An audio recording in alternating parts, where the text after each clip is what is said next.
Tell me about your experience in Scientology. Oh, okay. So, So what brought you to Scientology?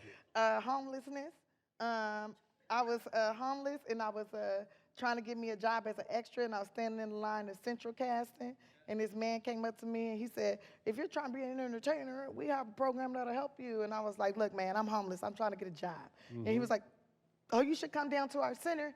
We can help you. We can help you." And so then I went down there and went through the whole orientation and stuff. And he was like, you don't have to sleep in your car.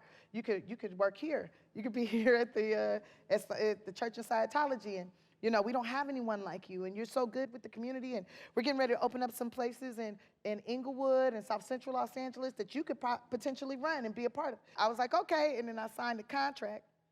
It's like a billion-year contract. I was like,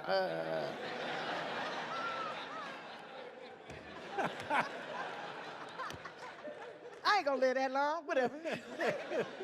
I need a place to sleep, right?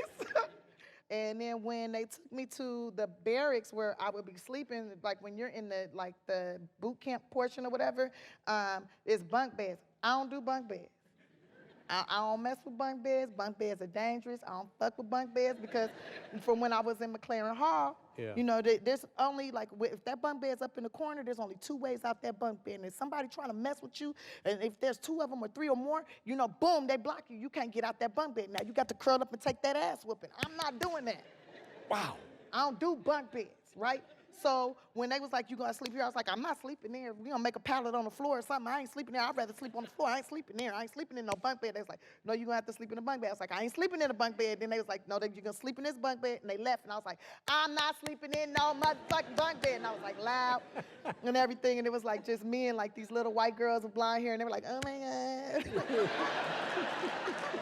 It's just a bunk bed. I don't do bunk beds. I don't care what they say. I ain't sleeping in no bunk bed. Then they make me get on them can things. These cans. Oh, tell me about the cans. You're holding the cans. Yeah, the cans. They call them the cans, and it's supposed to. You hold on to that, and you talk about whatever makes you emotional or whatever. And it's supposed to gauge your energy, and then you keep telling the story over and over and over again, and eventually the energy meter's supposed to read low, and then you good, right?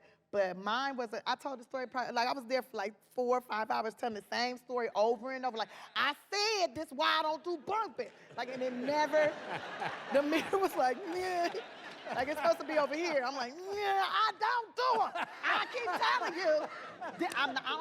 I ain't sleeping in no bunk bed. So. By 4 or 5 in the morning, they was like, you can go. And they just Forget the billion-year contract. Wow. Yeah, that's pretty good. Yeah. They still invite me to events, though. I'm I don't know why. If there ain't no bunk bed, I might come through. Y'all got some food?